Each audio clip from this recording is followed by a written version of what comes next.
Exhibit P-1-8-184. Showing to you, Mr. Witness, this exhibit. It is an acknowledgement receipt in the name of Mary Grace Piatos Yan na. for the amount of 70,000 pesos. Please peruse this document and tell us if this is among the acknowledgement receipts that you said you received and evaluated based on the submissions of the Office of the Vice President. This AR po is among the acknowledgement receipts submitted by the OBP to ICFAO. Before we go to this particular exhibit, in the name of Mary Grace Piatos for 70,000 pesos, tell us, Mr. Witness, ano ba talagang ibig sabihin ng acknowledgement receipt? Well, kapag sinabing acknowledgement, actually wala siyang provision dun sa joint circular, pero ito kasi ay parang proof of na-receive noong payee yung binayad sa kanya. So, acknowledgement receipt, as the name suggests, acknowledges na na-receive. Na-receive niya yung payment from the payor po.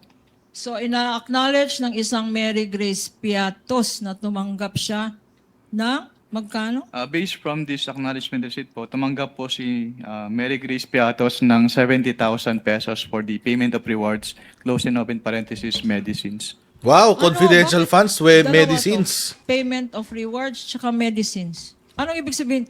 Ang binayad sa kanya na reward ay gamot? Hindi ko po ma-determine based on this document alone po, kaya po kami nagpapasubmit ng additional documents. And also, since it is payment of rewards po, hindi rin po enough lang na acknowledgement receipts. Kailangan din pong makomply yung provision noong joint circular as to the payment of rewards. Okay.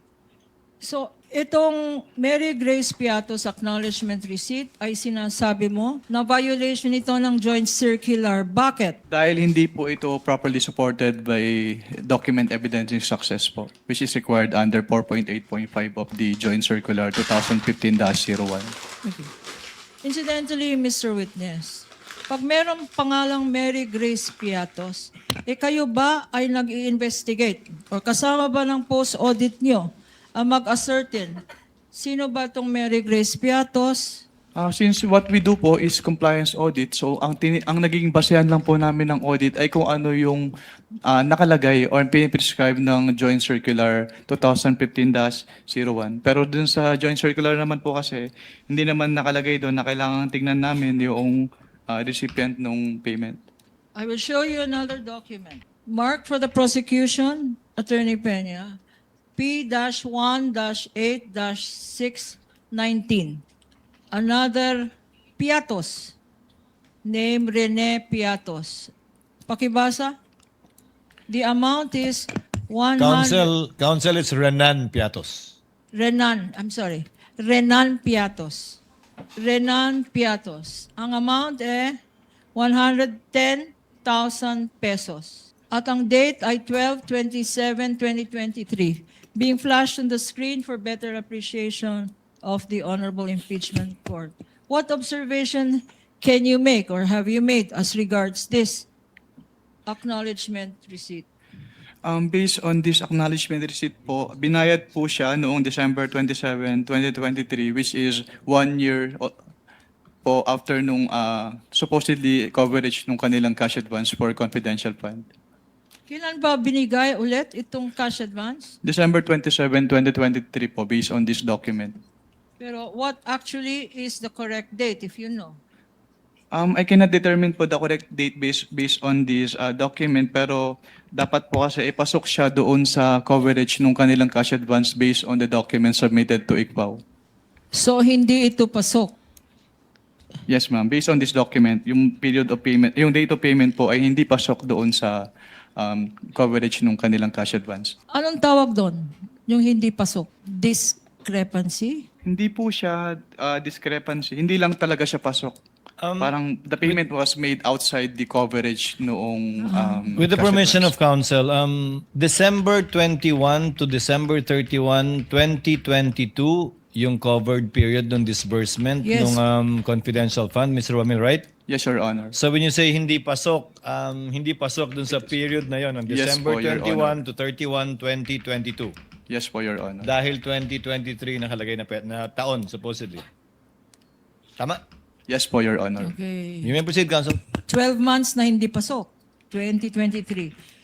Exhibit P-1-8-4113. 413. In the name of Nova Santos for the amount of 85,000 pesos. Anong observation mo dito sa acknowledgement receipt na ito, if any?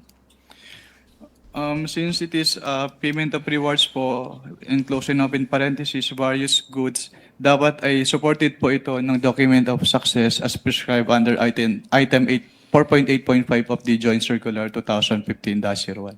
Ano bang kinoconsider ng COA ICFAO na document of success?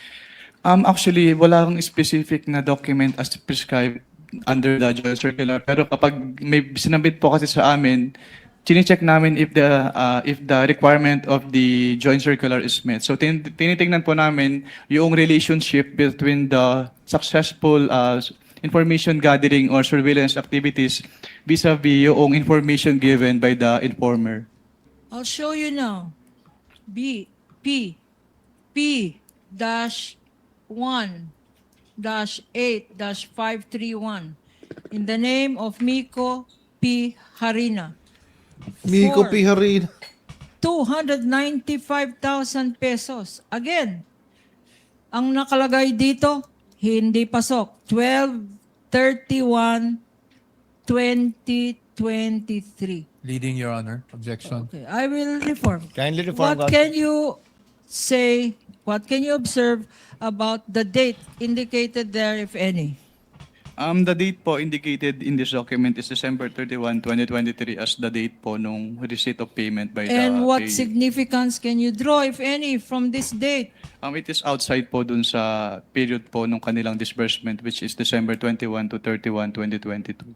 And the purpose? Hinabol. Ano yung purpose na naka-indicate dyan? Ang nakalagay po ay payment of purchase supplies. Okay. Itong purchase supplies na ito, 295,000 worth of purchase of supplies. What documents, if any, were submitted Ang sinamit to po nila, indicate ano ang mga supplies worth 295,000 na binili nung 1 year after, 12/21/2023. Meron bang Shucks. dokumentong sinubmit? At kung meron, ano-ano yun? wala po silang document na sinabit. Ito lang pong acknowledgement receipt. P-1-8-643 in the name of Janice Marie Revilla. Na-investigate mo ba kung kamag-anak to ni Senator Bong Revilla? Mr. Witness? Mr. Witness? That is beyond na po of our scope of audit. Okay. And the amount is 70,000 pesos. Again, for purchase of information dated 12/28/2022. Any observation on this acknowledgement receipt? Wala naman po akong nakitang observation dito sa acknowledgement receipt na ito. Since yung purchase of information is among those allowable expenses naman po under the Joint Circular 2015-01. Patiting. Patiting. Patiting. P-1-8567 for 150,000 pesos. 12/23/2022. Parang hindi katiting ito. Patiting. For purchase of information. Ang observation mo? Any observation? Since ang allowed naman po ang purchase of information under 4.8 of the Joint Circular, wala naman po akong nakitang observation with respect to this acknowledgement receipt.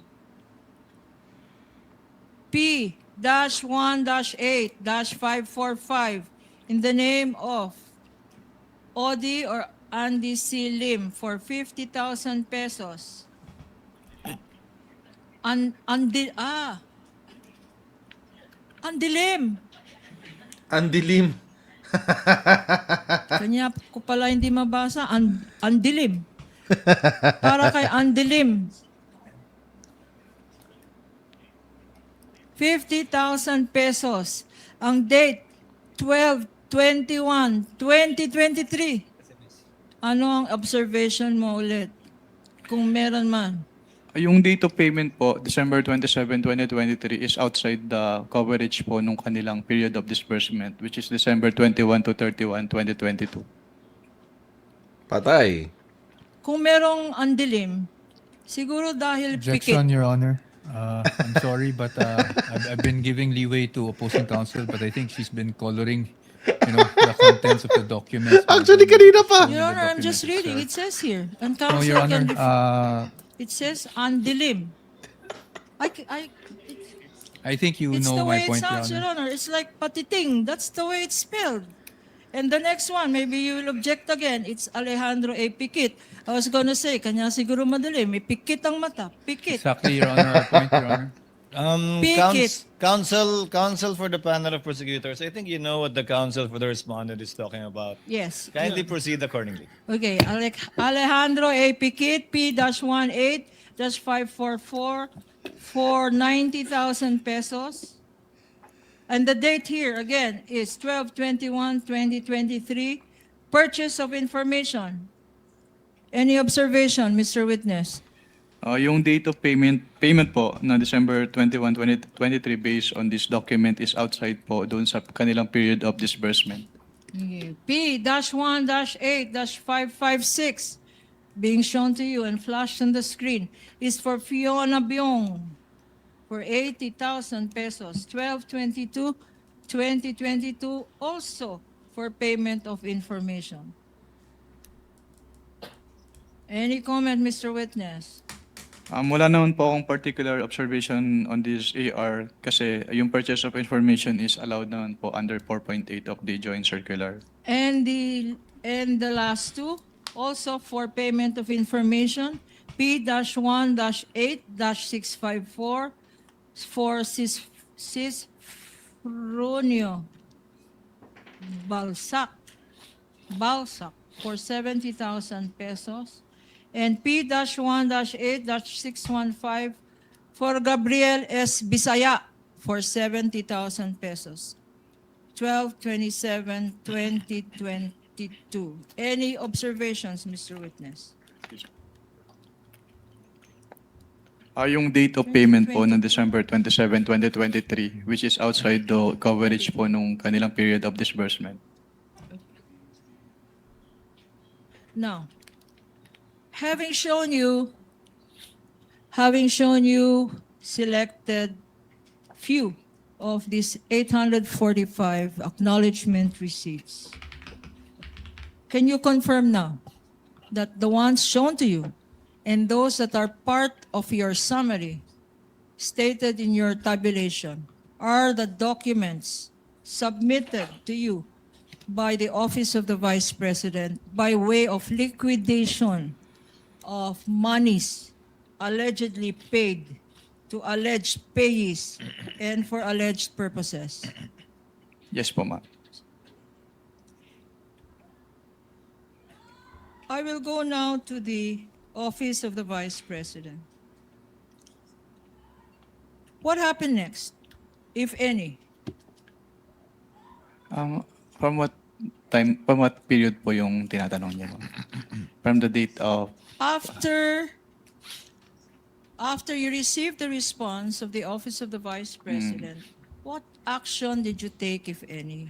I evaluated po the response, the explanation contained in the response as well as the documents po attached in the response, and nag-issue po kami ng notice of suspension dahil hindi pa rin po compliant yung kanilang submission sa ICFAO.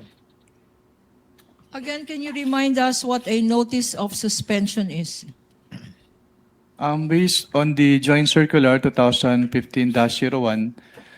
notice of suspension is a written notification to the head of the agency and the agency accountant informing them of the temporary disallowance in audit of the disbursement because it appears that the disbursement is illegal, irregular, or improper, and that they are required to submit an explanation or justification or the documents being sought in the notice of suspension or both po.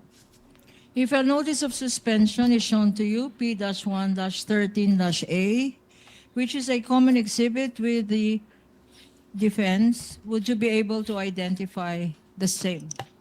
Yes, ma'am.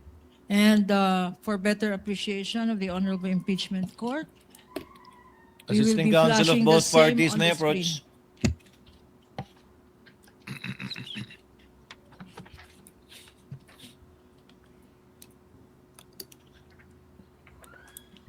You may proceed, counsel. In your notice of suspension, which you said you issued, and which is a common exhibit, what were your recommendations thereat? In this notice of suspension po, katulad po nung in-explain ko kanina, may mga payment of rewards silang ginawa in cash, in medicine, and in various goods, pero hindi po properly supported with any document evidencing success as prescribed po in item 4.8.5 of the joint circular.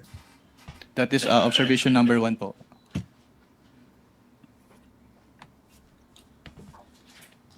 We are flashing on the screen, and for easy reference, this has been boxed, Your Honor. What else? Also, in the NS po, yun, katulad din nung sinabi ko kanina, meron silang mga purchases na ginawa, which is yung purchases of medicine, which were given as rewards. Yung purchases of various goods, which were given as rewards. Yung purchase supplies, yung tables and tables and chairs, at yung desktop printers and computers ay supported lamang ng acknowledgement receipts instead of sales invoices or official receipts. And also with respect to the purchased tables and chairs and desktop printers and computers, hindi po nila in-indicate if these purchases were intended for the confidential operations of the Office of the Vice President. What else is here in your notice of suspension? Third po, yung ibang acknowledgement receipts po, yung receipts of payment ay naka-December 2023 at yung ibang acknowledgement receipts ay wala pong date kung kailan ni-receive ni payee yung payment po. No. If these acknowledgement receipts, there are certain acknowledgement receipts dated 2023, if shown to you, would you be able to identify the same? Yes, ma'am. Showing to you now. Acknowledgement receipts dated December 20, 2023, beyond the period beyond the covered period of the last quarter of 2022. Please go over these documents. Assisting counsel may show the witness the documents.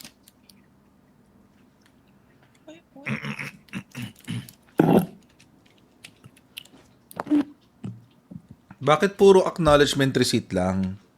Pati dun sa mga purchases ng materialis. Ba't puro AR?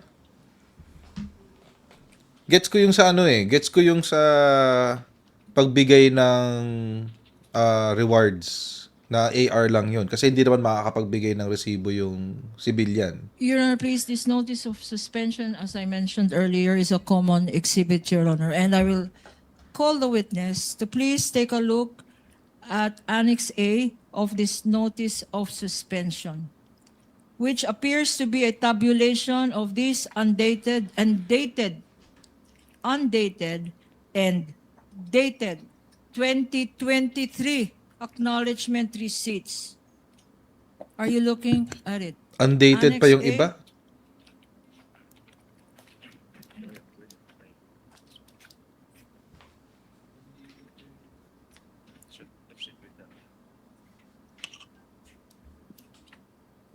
What is the total, Mr. Witness, based on your Annex A of your notice of suspension of the total amount for acknowledgement receipts issued for a period not covered by the confidential funds? Can you clarify po yung question? Yung mga dated December 2023 po ba yun? Yes, Mr. Witness. Based on this annex po, yung total ng mga acknowledgement receipts na dated December 2023 ay 25,606,000 pesos. Grabe, ang lalaki.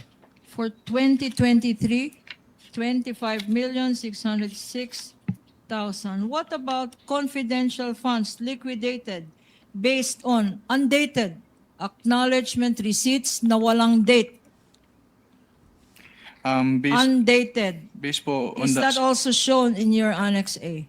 Yes po, ma'am. Can you tell this court how much that amount is for undated acknowledgement receipts na walang petsa?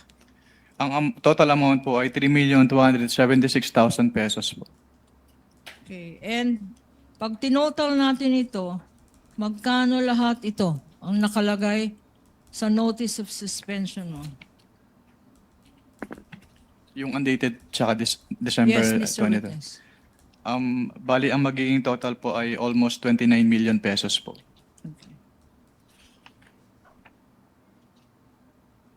Sa notice of suspension, what other findings are stated thereon?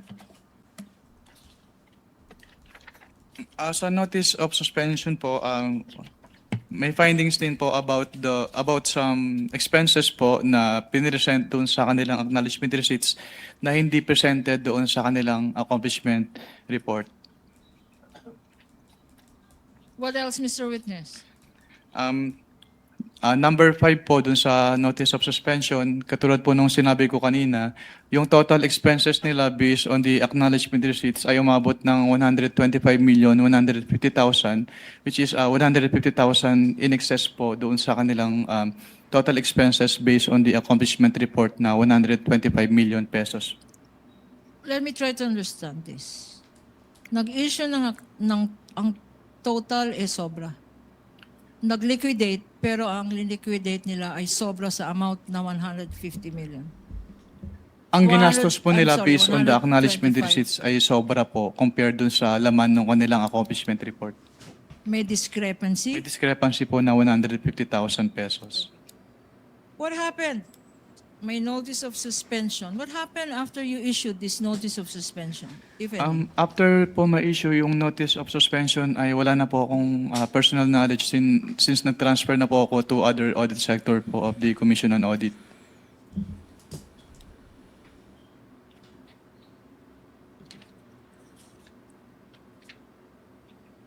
Thank you, Mr. Witness. We have just finished the liquidation of the last quarter of 2022. May We are- 2023 pa. We are mindful, Your Honor, of the request of the presiding judge to end at 2:30. Would you like us to continue? There are 3 more quarters for the Office of the Vice President and the Department of Education. We can Dami. start for 10 more minutes or we can end here, Mr. Let's end at 2:30, Council. Let's try Yes, to okay. use up the time. You can proceed with the first quarter of the OVP. All of these documents are admitted and stipulated to by the Council for respondent anyway. Yes, Your Honor. Now, Mr. Witness, let's now go to the first court,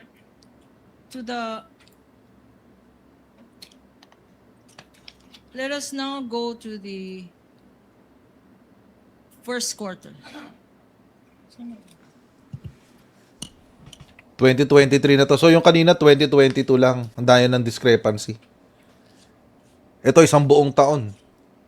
You also audited the OVP's liquidation of confidential funds for the first 3 quarters of 2023. You confirm that, Mr. Witness? Yes po, I confirm po. If I show you the OVP's, the Office of the Vice President's response dated November 30, 2023, a stipulated document, and for prosecution marked as Exhibit P-1-12-D, dated November 30, 2023. And we are showing it on the screen, Your Honors, for better appreciation by the impeachment court. Bigla akong nawala na internet. Buisit.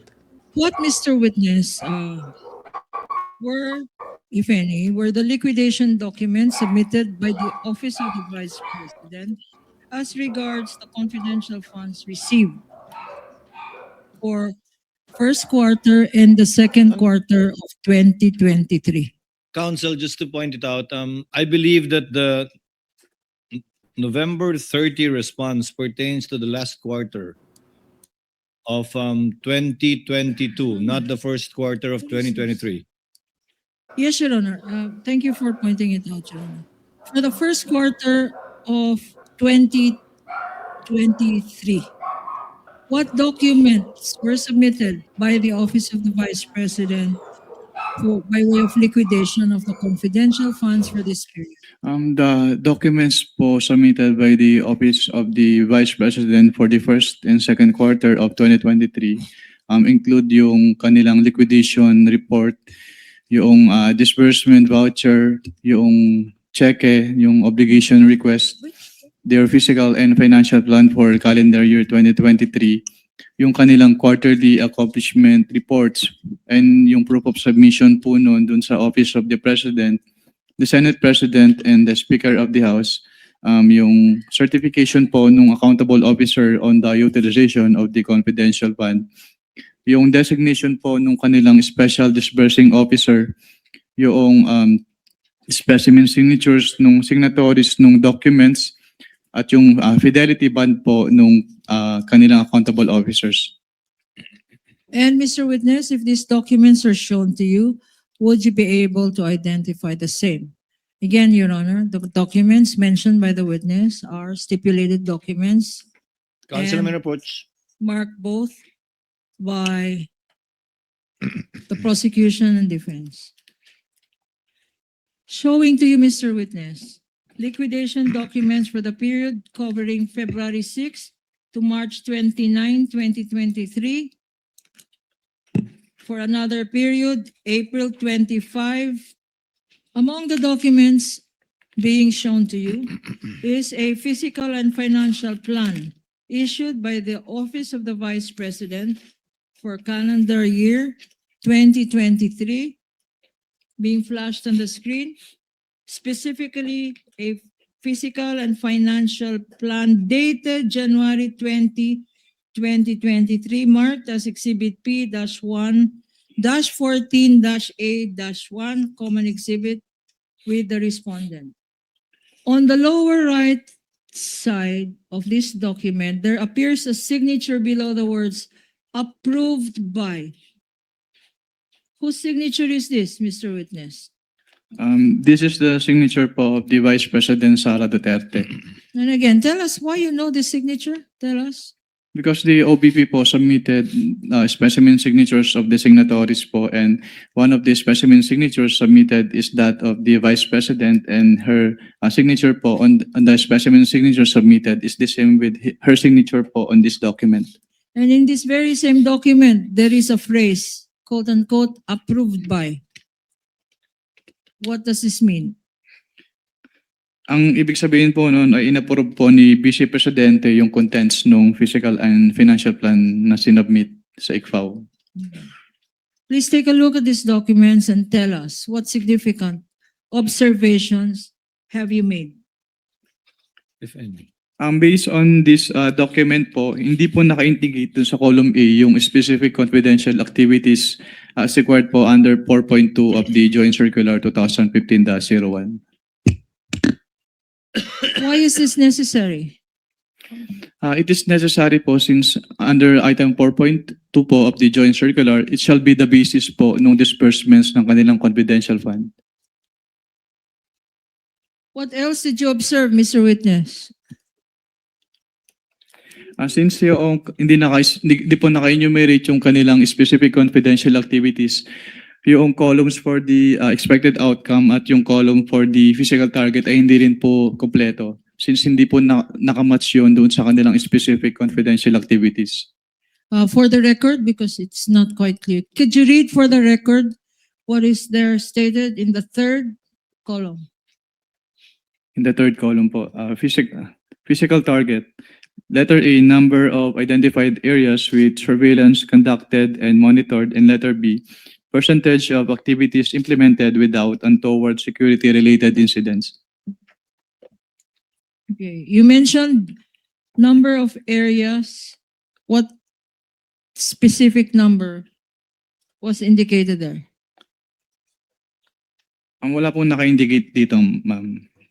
There is no indication as to areas. What about where? Specifically, province, city, where these surveillances conducted? Wala pong naka-indicate dito based on this document po. And why is that necessary, Mr. Witness? Actually, it is a plan, since it is a physical and financial plan, so ito po talaga yung basis nila for their disbursement. Okay. What else is indicated there? What, can you repeat your question po? Ano pa nakalagay dyan sa third column na binabasa natin kanina? Yung dalawa lang po, yung A and B, Okay. number of identified areas and yung percentage of activities implemented. And Mr. Witness, any other observation that you have made?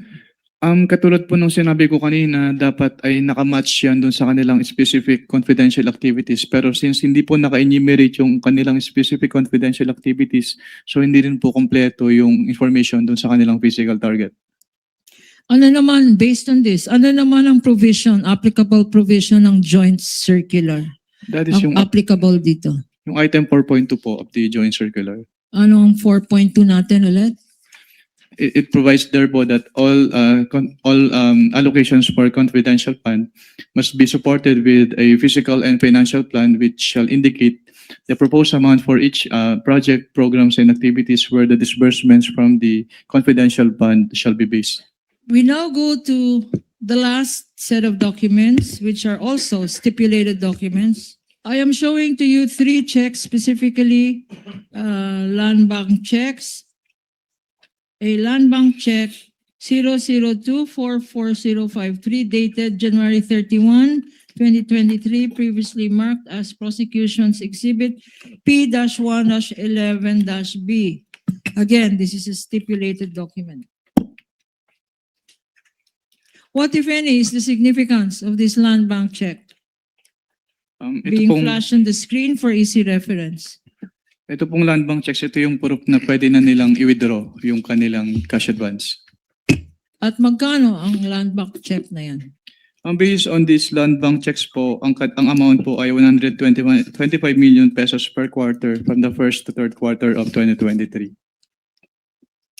Another check, land bank check number 002455511 dated April 18, 2023, marked as exhibit P-1-11-C, another stipulated document. What is the significance of this check being shown to you, Mr. Witness, and being flashed on the screen for easy reference of the impeachment court? Ang significance po nito ay pwede na nilang i-withdraw. It is a proof that pwede na nilang i-withdraw yung amount of the cash advance. And Mr. Witness, these 3 checks, and there is one last more. One more check, Counsel. One more check. Land bank check number 000245664 dated July 13, 2023, marked as prosecution exhibit P-1-11-D, also a stipulated common exhibit. Please take a look at this check. Tell us the significance of this check, even. The significance of this check po is it is a proof po na pwede na nilang i-withdraw yung kanilang cash advance for this quarter. And this check submitted to your office, to the COA ICFAO, Yes, ma'am. are the very same checks that you identified this afternoon. Yes, ma'am. With the indulgence of Please, counsel, you want to wrap up there and continue your direct tomorrow? Yes, Your Honor. The witness is excused. Mr. Wamil, kindly be here again tomorrow at 10 a.m. for the continuation of your